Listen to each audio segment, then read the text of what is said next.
Hi hello friends, welcome to my channel. Friends, ఎవరైనా మన ఛానల్ని ఫస్ట్ టైం చూస్తున్నట్లయితే తప్పకుండా సబ్స్క్రైబ్ చేసి వీడియో నచ్చితే తప్పకుండా లైక్ చేయండి. ఇక వీడియోలోకి వెళ్ళినట్లయితే ఈ రోజు అయితే ఇంట్లో నుండి అందరినీ వదిలేసి వెళ్ళిపోతున్న అక్షయ్కైతే పార్వతి ద్వారా గుండె పగిలే నిజం తెలియబోతుంది పల్లవి చక్రధర్ల గురించి. పల్లవి చక్రధర్లు కావాలని చెప్పి ఇలా ఇక అవని మీద ఉన్న ఆస్తిని కూడా తన సొంతం చేసేసుకుంటారు. మరి అవని పేరు మీదకున్న ఆస్తి పల్లవి చక్రధర్లు తమ సొంతం ఎలా చేసుకున్నారు అనేది తెలుసుకోవాలంటే ఈ వీడియోని స్కిప్ చేయకుండా చివరి వరకు చూడండి. ఈ రోజైతే అక్షయ్ ఇక అవని అనుకున్న విధంగానే భరత్ ప్రణతికి పెళ్లి చేసింది. అమ్మ మనసును కూడా మార్చి అమ్మ ఇష్ట ప్రకారమే వాళ్లకు పెళ్లి జరిగేలా చేసింది. నేను ఓడిపోయాను, అవని గెలిచింది అని ఇక అవని మీద ఉన్న కోపంతో అక్షయ్ అయితే నేను ఈ ఇంట్లో ఉండను, నాకు ఈ ఇంట్లో గౌరవం లేదు, నా మాట అంటే ఎవరికి లెక్కలేదు, కాబట్టి నేను ఇల్లు వదిలేసి ఎవరికి కనిపించకుండా ఎక్కడికైనా వెళ్ళిపోతాను అని చెప్పి అక్షయ్ అయితే ఈరోజు ఇంట్లో నుంచి బయలుదేరుతూ ఉంటాడు. ఇక పార్వతి అయితే దగ్గరుండి ప్రణతిని భరత్ని తన ఇంటికి తీసుకెళ్ళడానికి అవని దగ్గరికి వస్తుంది. ఇక వాళ్ళిద్దరూ ప్రణతి భరత్ ఇంటికి వెళ్ళిపోగానే అక్షయ్ కూడా ఇల్లు వదిలేసి వెళ్ళిపోతాడు. దాంతో ఇక అవని అయితే ఏంటండి ఇక అలా నన్ను వదిలేసి వెళ్ళిపోతున్నారా, ఇక నేనంటే మీకు భయం కాదు, అత్తేలాగా నిన్ను కూడా మార్చేస్తాను, నా వైపుకు తిప్పుకుంటాననే భయంతోనే వెళ్తున్నారు కదా, ఏదో ఒక రోజు నా గురించి నిజం తెలుసుకుంటారు, నేను ఏ తప్పు చెయ్యలేదని తెలుసుకొని మళ్ళీ ప్రేమతో నా దగ్గరికి తిరిగి వస్తారు, ఆ రోజు ఖచ్చితంగా వస్తుందండి అని చెప్పి ఇక అవని అయితే వెళ్తూ ఉన్న అక్షయ్తో అంటూ ఉంటుంది. అప్పుడే ఇక అక్షయ్ అయితే అది నీ కళ మాత్రమే అవని, నువ్వు నీ ప్రేమ కావాలని నేను ఎప్పటికీ రాను అని చెప్పి ఇక అక్షయ్ అయితే ఇంట్లో నుంచి బయలుదేరుతూ ఉంటాడు. ఇక ఇలా వెళ్తూ అక్షయ్ అయితే అవని ఆస్తి పేపర్స్ తన బ్యాగ్లో సర్దుకుంటాడు. అవనికి రాజేంద్రకు తెలియకుండా రాజేంద్ర ఆస్తి మొత్తం అవని పేరు మీదుగా రాస్తాడు కదా, ఆ పేపర్స్ అయితే ఇక అక్షయ్ తీసుకెళ్తాడు.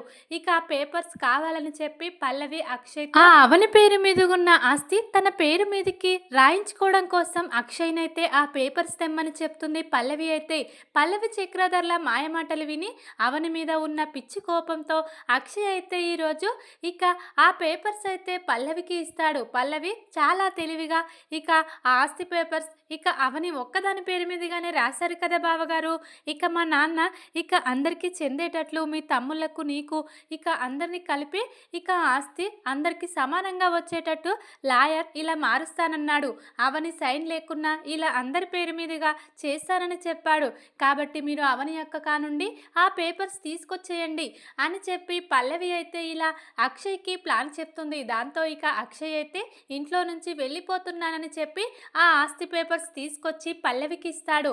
ఇక పల్లవి చక్రధర్లు అయితే ఆ ఆస్తి పేపర్స్ చేతికి రాగానే అక్షయ్ చాలా తెలివి తక్కువ వాడు, మనం ఏం చెప్తే అది నమ్మేస్తాడు, ఇక ఇప్పుడు వాళ్ళ పేరు మీదుగా మనం ఎందుకు రాస్తాము, ఈ ఆస్తి మొత్తం కూడా ఇక పల్లవి పేరు మీదుగానే రాయిస్తాను అని ఇక చక్రధర్ అయితే ఆ ఆస్తి పేపర్స్ చూసుకొని చాలా మురిసిపోతూ ఉంటాడు. ఇక పల్లవి కూడా మనం అనుకున్నట్టే జరిగింది నాన్న, ఇక మనని అత్తయ్య మోసం చేసిన బావగారు మాత్రం మన మంచి చేశాడు మనకు అని చెప్పి ఇలా ఇక చాలా సంతోషపడుతూ ఉంటుంది. అక్షయ్ ఇచ్చిన ఆస్తి పేపర్స్ తీసుకొని పల్లవి అయితే ఇక అప్పుడే లాయర్ని కలిసి పల్లవి చక్రధర్లు అయితే అవని పేరు మీదుగా ఉన్న రాజేంద్ర ఆస్తులు ఇల్లు మొత్తం కూడా పల్లవి పేరు మీదుగా రాయించేస్తాడు చక్రధర్ అయితే. ఇక అప్పుడే ఇలా పల్లవి పేరు మీదుగా ఆస్తి మొత్తం రాయించిన తర్వాత చక్రధర్ అయితే ఇక పల్లవిని ఇంటికి వెళ్ళమని చెప్తాడు. ఇక సంతోషంగా పల్లవి అయితే ఇంటికి వెళ్తుంది. ఇక ఇల్లు ఆస్తి మొత్తం కూడా ఇప్పుడు పల్లవి పేరు మీదుగా ఉంది కదా, ఆ విషయం ఇంట్లో ఎవరికి తెలియదు. పల్లవి వెళ్ళి ఆ ఆస్తి పేపర్స్ తీసుకెళ్లి అందరినీ ఇలా బెదిరిస్తూ ఉంటుంది. ఇక అక్షయ్ బావగారు అవని అక్క మీద ఉన్న ఆస్తి మొత్తాన్ని కూడా నా పేరు మీదుగా రాయించుకోమని చెప్పాడు, ఇక అవని అక్క దగ్గర ఉన్న ఆ పేపర్స్ తీసుకొచ్చి నాకు ఇచ్చాడు, కానీ నేను బావగారికి అందరి పేరు మీదుగా సమానంగా రాస్తానని చెప్పాను, నేను అలా ఎందుకు రాస్తాను, ఇక నా ఒక్కదాని పేరు మీదుగానే రాయించుకున్నాను లాయర్తో కలిసి అని ఇక ఇంటికి వచ్చిన పల్లవి అయితే అందరికీ ఇలా షాక్ ఇస్తుంది. దాంతో ఇక అందరు కూడా ఏంటి పల్లవి ఏం మాట్లాడుతున్నావు, ఇక మామయ్య గారు ఇక అవని పేరు మీదుగా రాశాడు కదా, మళ్ళీ ఇక అక్షయ్ని దొంగచాటుగా పేపర్స్ పేపర్స్ తీసుకురమ్మని చెప్పి ఆస్తి మొత్తం నీ పేరు మీదుగా రాయించుకుంటావా అని చెప్పి పార్వతి అయితే చాలా కోపంగా అంటూ ఉంటుంది. అప్పుడే ఇక పల్లవి అయితే, మరి నువ్వు మోసం చేయలేదా అత్తయ్య? ఇక నువ్వు ప్రణతికి భరత్కి పెళ్లి చేయనన్నావు, కానీ వాళ్ళిద్దరికి పెళ్లి చేసి ఇంటికి తీసుకొచ్చావు. నేను ఎలా ఊరుకుంటాను? ఇక నేను కూడా ఈ రాజేంద్ర ఆస్తి, కంపెనీ, ఇల్లు నా పేరు మీదుగా ఎప్పటికైనా రావాలని కోరుకున్నాను. ఇక అక్షయ్ బావగారి ద్వారా ఇక నా కోరిక నెరవేరింది. ఇక మా నాన్న నేను ఈరోజే ఈ ఆస్తి పేపర్స్ ఇలా మార్చేశాము. ఇక ఇప్పుడు మమ్మల్ని ఎవరు ఏమీ చెయ్యలేరు. ఇదంతా కూడా మా ఆధీనంలో ఉంది. ఇక మేము ఏది చెప్తే అది వినాల్సిందే అని ఇక పల్లవి అయితే ఈరోజు చాలా తెలివిగా అవని పేరు మీదుగా ఉన్న ఆస్తులు మొత్తం తన పేరు మీదుగా రాయించుకొని ఇంట్లో చక్రం తిప్పుతూ ఉంటుంది. ఇక అది విన్న ఇక శ్రీకర్, కమల్, పార్వతి అయితే పల్లవి చేసిన మోసానికైతే చాలా కోపంగా రగిలిపోతూ ఉంటారు. ఏంటి ఇదంతా అవని పేరు మీదుగా రాసి మళ్ళీ అవని తమ్ముని ఇంటికి తీసుకొచ్చి ఇక మళ్ళీ వాళ్ళ తమ్ముని కూడా ఆస్తి దక్కేలా చేసుకుంది ఆ అవని. నేనెందుకు కోరుకుంటాను? అవని అంత తెలివిగా ప్లాన్ చేస్తే ఇక నా తెలివి నాకు ఉంటుంది కదా. నేను కూడా ఇక అవనికి, భరత్కి చిల్లి గవ్వ కూడా దక్కనివ్వకుండా ఆస్తి మొత్తం నా పేరు మీదుగా రాయించుకున్నాను. ఇక మీరు ఇంట్లో ఉండాలన్నా ఇక వెళ్ళిపోవాలన్నా నా నిర్ణయం ప్రకారమే అని చెప్పి ఇలా అంటూ ఉంటుంది. ఇక వెంటనే ముందుగా ఇక ఈ ప్రణతి, భరత్ నా ఇంట్లో ఉండడానికి వీల్లేదని చెప్పి పార్వతి ఇంటికి తీసుకొచ్చిన ప్రణతి, భరత్లను వెళ్ళిపోమ్మంటుంది. దాంతో ఇక వాళ్ళైతే చాలా బాధపడుతూ ఇంటికి వచ్చేస్తారు. ఇంటికి వచ్చి ఇక్కడ జరిగిన విషయం మొత్తం కూడా అవనికి చెప్తూ ఉంటారు ప్రణతి, భరత్ అయితే. అవునా, ఇక అక్షయ్ గారి పేపర్స్ ఎప్పుడు తీసుకెళ్లాడు, ఇక పల్లవి చేతికి ఎందుకు ఇచ్చారు అని చెప్పి ఇక రాజేంద్ర, అవని అయితే ఇక అక్షయ్ చేసిన పనికి అక్షయ్నైతే ఇక ఇలా చేశాడేంటి అని చెప్పి చాలా కోప్పడుతూ ఉంటారు. ఇక పల్లవి తెలివితో ఇక ఆయనను మోసం చేసింది. ఇక ఆయన వాళ్ళ మాటలు గుడ్డిగా నమ్మి చివరికి ఇక ఆస్తులు కూడా వాళ్ళ చేతిలో పెట్టాడు. కంపెనీనే గుడ్డిగా నమ్మి సైన్ చేసి ఇక చక్రధర్కి లాభాలు వచ్చేలా చేసి మన కంపెనీని దివాలా తీసేలా చేశాడు. మళ్ళీ ఈ ఆస్తులు కూడా మనకు తెలియకుండా దొంగచాటుగా ఈ పేపర్స్ తీసుకెళ్ళి వాళ్ళ చేతికి ఇస్తాడా? అసలు ఆయనకు ఎందుకు మైండ్ పనిచేయటం లేదు అని చెప్పి అవని అయితే చాలా కోపంతో అంటూ ఉంటుంది. అప్పుడే ఇక రాజేంద్ర అయితే, పర్లేదమ్మా అవని, ఇక ఇదంతా ఎలా మార్చారు, ఎవరు మార్చారు, దీన్ని మార్చిన లాయర్ ఎవరు, వాళ్ళందరినీ మనం కనుక్కొని ఇక వాళ్లకు సరైన విధంగా బుద్ధి చెప్తాం. వాళ్ళు ఇలా చేసినంత మాత్రాన ఇక దొంగచాటుగా ఇక ఆస్తులు మొత్తం వాళ్ళకు దక్కవు. ఇక మెయిన్గా నేను సైన్ చేయాలి. ఇక నా సైన్ లేనిది ఎక్కడ కూడా ఇక చెల్లెదని చెప్పి రాజేంద్ర అంటూ ఉంటాడు. దాంతో ఇక అవని అయితే, అలా కాదు మామయ్య, ఇక వాళ్ళు లాయర్కు డబ్బులు ఇచ్చి నీ సైన్ కూడా పెట్టించుంటారు. ఇక సైన్ నువ్వే చేశావని ప్రూఫ్ చేశారేమో, లేకుంటే ఆస్తి మొత్తం పల్లవి చేతిలోకి వెళ్ళడం ఏంటి అని ఇక ఇలా అవని అంటూ ఉండగా, ఇక అదే నాకు అర్థం కావట్లేదమ్మా, ఇంట్లో ఎంతమంది ఉంటే అంతమంది సైన్ చేయాలి. ఇక ఆస్తి, ఇల్లు అంటే ఇక మామూలు విషయం కాదు కదా. అలా ఎలా చేశాడో ఆ లాయర్, ముందుగా లాయర్ ఎవరో కనుక్కోమని శ్రీకర్కి కాల్ చేయి అని ఇక ఇలా రాజేంద్ర అయితే అవనితో అంటూ ఉంటాడు. దాంతో ఇక అవని అయితే వెంటనే శ్రీకర్కి కాల్ చేస్తుంది. శ్రీకర్, మీ అన్నయ్య గురించి తెలుసుకున్నావు కదా, నా ఆస్తి పేపర్స్ తీసుకెళ్ళి పల్లవి చేతిలో పెట్టాడు. ఇక ఆస్తి పేపర్స్ మొత్తం ఇలా మార్చింది ఏ లాయర్ అనేది తొందరగా నువ్వు కనుక్కోవాలి. ఇక మామయ్య గారు తనని కలిసి తనతో మాట్లాడతానని చెప్పాడు అని ఇక అంటూ ఉండగా, సరే వదినే, ఇప్పుడే ఇక ఇదంతా చేసింది ఎవరో నేను కనుక్కుంటానని చెప్పి శ్రీకర్ అయితే కాల్ కట్ చేస్తాడు. ఇక అక్షయ్ అయితే ఇదంతా తన తమ్ముళ్ళ పేరు మీదుగా, చెల్లెల పేరు మీదుగా అందరికీ సమానంగా వచ్చేటట్లు ఇక అవని ఇష్టం లేకున్నా పల్లవి చక్రధర్లు మారుస్తానని చెప్పారు కదా. ఇక దాంతో ఇక అక్షయ్ అయితే అది నమ్మేసి ఇక అందరికీ ఆస్తులుంటాయని సంతోషంగా ఉంటాడు. ఇక ఇంతలోనే ఇక ఇలా పల్లవికైతే చక్రధర్ కాల్ చేస్తాడు. ఇక పల్లవి అక్కడ లేకపోవడంతో పార్వతి కాల్ లిఫ్ట్ చేస్తుంది. బేబీ, ఎలా ఉంది మన ప్లాన్? ఇక మీ అత్తయ్య గారు మనకు ఇంత పెద్ద ట్విస్ట్ ఇస్తాడా? ప్రణతికి, భరత్కి పెళ్లి చేసి ఇక మనం ఇచ్చిన ట్విస్ట్కు మీ అత్తయ్యకు దిమ్మ తిరిగిపోయి ఉంటుంది. ఆస్తి మొత్తం కూడా నీ పేరు మీదుగా రాయించాను కదా ఇక ఈ లాయర్తో అని ఇక ఆ లాయర్ పేరు చెప్తాడు చక్రధర్ అయితే. వెంటనే ఇక పార్వతి అయితే ఆ లాయర్ గురించి తెలుసుకొని వెంటనే ఈ విషయం శ్రీకర్కు చెప్పాలి. శ్రీకర్ వెళ్ళి ఆ లాయర్ను నిలదీస్తే, ఇలా ఎందుకు చేస్తారు, ఇలా చెయ్యకూడదు కదా, మా అందరి సైన్లు లేకుండా ఇలా ఆస్తి మొత్తం పల్లవి పేరు మీదుగా రాయడం ఏంటని శ్రీకర్, అవని, ఆయన గారు ముగ్గురు వెళ్ళి వాళ్ళను నిలదీస్తారు అని చెప్పి ఆ లాయర్ పేరు, ఆ లాయర్ అడ్రస్ అయితే బాగా గుర్తుపెట్టుకుంటుంది పార్వతి అయితే. ఇక చక్రధర్ అయితే పల్లవితోనే మాట్లాడినట్టు మాట్లాడుతూ ఉంటాడు. ఏంటి బేబీ సైలెంట్గా ఉన్నావు, ఒక్క మాట కూడా మాట్లాడట్లేదేంటి? ఇక మనం చేసిన తప్పులన్నీ కూడా ఇక ఇంట్లో ఇప్పుడు తెలిసిపోయిన ప్రాబ్లం ఉండదు, ఎందుకంటే అసలైన ఆస్తులు మన చేతిలో ఉన్నాయి. మనం ఎలా చెప్తే వాళ్ళు వినాల్సిందే. లేకుంటే అవని ఇక తను తమ్మునికి ఇక ఆస్తి మొత్తం దక్కడం కోసం ప్రణతికి భరత్‌కి పెళ్లి చేస్తుందా?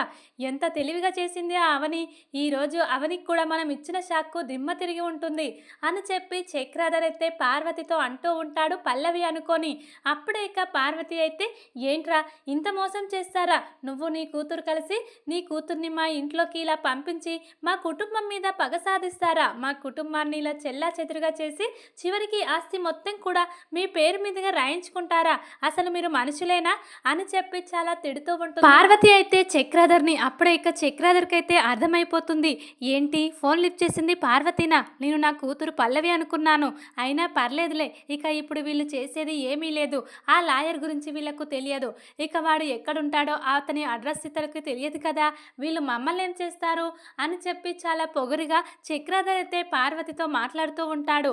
ఇక అప్పుడే పార్వతి కూడా చాలా తిడుతూ ఉంటుంది చక్రాధర్ని అయితే. ఇక కాల్ కట్ చేస్తాడు చక్రాధర్ ఇంతలోనే. ఇక ఇదంతా ఘనకార్యం చేసి ఆస్తి పేపర్స్ పల్లవికి ఇచ్చి మళ్ళీ ఏమీ తెలియనట్టు ఇక అక్షయ్ అయితే అందరినీ వదిలేసి నేను విదేశాలకు వెళ్ళిపోతానని బ్యాగ్ సర్దుకొని పార్వతికి అవనికి ఎవరికి చెప్పకుండా వెళ్ళిపోతూ ఉంటాడు. ఇక అవని ద్వారా అక్షయ్ ఇంట్లో నుంచి వెళ్ళిపోయాడని తెలుసుకున్న పార్వతి అయితే వెంటనే ఇక అక్షయ్ని ఆపేయాలి, వాడు ఎక్కడికి వెళ్ళకూడదు, వీళ్ళ కుట్రల గురించి వాడు తెలుసుకోవాలని చెప్పి పార్వతి అయితే వెంటనే ఇక తన కొడుకు అక్షయ్ దగ్గరికి వెళ్తుంది. ఇక ఇలా రైల్వే స్టేషన్లో ఉన్న అక్షయ్ దగ్గరికి వెళ్ళి ఏంట్రా ఎక్కడికి నువ్వు వెళ్ళేది? నీ వల్ల నువ్వు ఇచ్చిన ఆస్తి పేపర్స్ వల్ల ఈరోజు ఎంత పని జరిగిందో తెలుసా? ఇక నువ్వు నీ తమ్ముళ్లకు నీ చెల్లెలకు సమానంగా ఆస్తి వస్తుందని నువ్వు వెళ్ళిపోతున్నావు. కానీ ఆ పల్లవి చక్రధర్లు నిన్ను మోసం చేశారా? అవని దగ్గర ఉన్న ఆస్తి పల్లవి దగ్గరికి వచ్చేలా చేసి పల్లవికి సొంతం చేశారు. ఇక అవనిలాగా పల్లవి మంచిది కాదురా. ఇక పల్లవి ఇక ఇంట్లో చక్రం తిప్పుతుంది. తను ఎలా చెప్తే అలా వినాలని చెప్పి మమ్మల్ని ఒక బానిసలాగా చేసి మాట్లాడుతుందిరా. ఇక మేము తట్టుకోలేమురా పల్లవి చక్రధర్లతో. వాళ్ళు మన కుటుంబం మీద పగ సాధిస్తున్నారా? కావాలని చెప్పి కమల్ని పెళ్లి చేసుకొని పల్లవి చక్రధర్లు మన కుటుంబాన్ని ఇలా చేశారు. ఈరోజు నాకు పూర్తిగా అర్థమైందిరా చక్రధర్ మాటల ద్వారా అని చెప్పి ఇక పార్వతి అయితే ఇక పల్లవి చక్రధర్ల కుట్రల గురించి మొత్తం కూడా అక్షయ్ దగ్గరికి వెళ్ళి అక్షయ్కి చెప్తూ ఉంటుంది. అప్పుడే ఇక అక్షయ్ అయితే ఏంటమ్మా నువ్వు మాట్లాడేది? ఆ పల్లవి ఇంత మోసం చేసిందా? ఇక ఆస్తి మొత్తం ఇలా అందరి పేరు మీదుగా రాయిస్తానంటే నేను అవనికి చెప్పకుండా ఆ పేపర్స్ తీసుకొచ్చాను. ఎంత పెద్ద తప్పు చేశాను అని చెప్పి తన తప్పును తాను తెలుసుకొని పదమ్మ ఇప్పుడే అని చెప్పి ఇక అక్షయ్ అయితే పార్వతితో పాటు పల్లవి దగ్గరికి వస్తాడు. ఇక పల్లవి అయితే అక్షయ్ని చూసి ఏంటి అంత కోపంగా వచ్చావు, కొడతావా అని ఇక ఇలా అంటూ ఉండగా కొట్టడం కాదు, నిన్న అసలు ఏం చేయాలంటే ఎందుకు నువ్వు మా కుటుంబం మీద ఇలా పగ సాధిస్తున్నావు అని ఇక అక్షయ్ అయితే ఏమీ అనలేక ఆడపిల్లై బ్రతికిపోయావు, లేకుంటే నీ స్థానంలో వేరే వాళ్ళు ఉంటే ఇక నేను ఏం చేసేవాడినో నాకే తెలియదు అని చెప్పి ఇక అంటూ ఉంటాడు అక్షయ్ అయితే. నేను ముందుగా శ్రీకర్ని పెళ్లి చేసుకోవాలనుకున్నాను, కానీ ఇక శ్రీకర్ వేరే అమ్మాయిని ప్రేమించి పెళ్లి చేసుకుని మా కుటుంబం పరువు తీశాడు. ఇక ఈ తింగరవాడైన కమల్నిచ్చి నాకు పెళ్లి చేశారు కాబట్టి ఇక నేను అదే కోపాన్ని మనసులో పెట్టుకొని ఈ ఆస్తి మొత్తం నేను దక్కించుకోవడం కోసం మీ కుటుంబాన్ని ఇలా చేయడం కోసమే కమల్ని పెళ్లి చేసుకున్నాను. మీ కుటుంబం ఇంటింటి రామాయణం లాగా ఇలా సంతోషంగా ఉండడానికి వీల్లేదు. వీళ్ళందరినీ విడగొట్టి ఆస్తి నేను దక్కించుకోవడమే నా కర్తవ్యం అని చెప్పే నేను కమల్ని పెళ్లి చేసుకున్నాను. అప్పటి నుండి మీ కుటుంబంలో అందరి మీద పగ సాధిస్తూ వచ్చాను. చివరికి నేను అనుకున్నది నెరవేరింది. అందరూ విడిపోయారు. ఆస్తి నా సొంతమైంది. ఇంకా మీరెవ్వరు నన్ను ఏమీ చెయ్యలేరు అని ఇక చాలా పొగరుగా మాట్లాడుతూ ఉంటుంది పల్లవి అయితే. ఆ మాటలు విన్న అక్షయ్ పార్వతి అయితే ఎంత మోసం జరిగిపోయింది అంటే ఇంట్లో ఇక ఆఫీసులో ప్రతి గొడవకు కూడా కారణం చక్రధర్ పల్లవి అన్నమాట. ఇదంతా అవనికి తెలిసిన కమల్ పల్లవి కలిసి ఉండడం కోసం మనందరికీ చెప్పలేదు. అవని ఇక ఎన్ని బాధలు అనుభవించిందో. మనం ఇక అవనిని అపార్థం చేసుకొని చాలా పెద్ద తప్పు చేశామమ్మా ఈ పల్లవి మాయమాటలు విని అనిక ఈ రోజైతే ఇక పార్వతి అక్షయ్ అయితే అవని గొప్పతనం గురించి తెలుసుకుంటారు.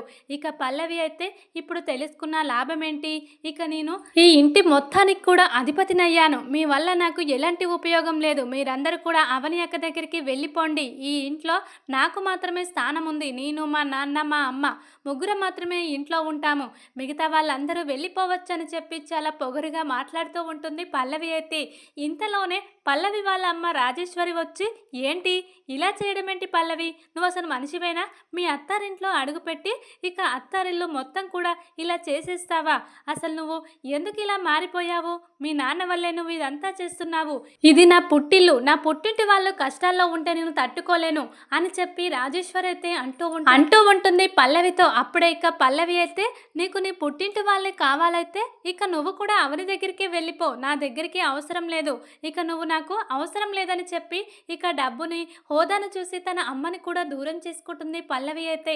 అప్పుడే ఇక రాజేశ్వరి అయితే నువ్వు మీ నాన్న ఇక ఏదో ఒక రోజు మీ తప్పును మీరు తెలుసుకొని మీరు ఖచ్చితంగా మారుతారనుకున్నాము. కానీ ఇలా చేస్తారని నేను కలలో కూడా ఊహించలేదు. పాపం అవని ఎన్నో కష్టాలు పడింది కుటుంబం కోసం. చివరికి ఇక రాజేంద్ర అన్నయ్య ఇక అవని పేరు మీదుగా ఆస్తి రాస్తే సేఫ్గా ఉంటుందని అవని పేరు మీదుగా రాస్తే ఈ అక్షయ్ వల్ల నువ్వు మళ్ళీ ఇలా ఆస్తి పేపర్స్ తెప్పించుకొని ఇలా నాటకం ఆడతావా? నువ్వు అసలు మనిషివే కాదని చెప్పి రాజేశ్వరి చాలా తిడుతూ ఉంటుంది పల్లవినైతే. అయినా కూడా పల్లవి అదంతా పట్టించుకోదు. ఎవరేమైనా సరే నాకు మాత్రం ఇక అనుకున్నది జరిగిందని చెప్పి చాలా పొగరుగా ఫీల్ అవుతుంది. ఇక రాజేంద్ర, అవని, శ్రీకర్ వాళ్ళైతే ఇక ఈ లాయర్ దగ్గరికి వెళ్ళి లాయర్ని గట్టిగా నిలదీస్తూ ఉంటారు. దాంతో ఇక లాయర్ అయితే నిజాలన్నీ బయట పెడతాడు. నేను డబ్బు తీసుకొని ఇదంతా చేశాను. మీరు ఇక పై వాళ్ళకు కంప్లైంట్ ఇవ్వద్దు సార్, నా ఉద్యోగం పోతుంది. ఇక మీరు ఇప్పుడే ఇక నేను చెప్పిన అతని దగ్గరికి వెళ్ళండి. మళ్ళీ దీన్ని ఇక అవని పేరు మీదుగా మార్చుకోవచ్చు అని ఇక చెప్పి అంటూ ఉంటాడు.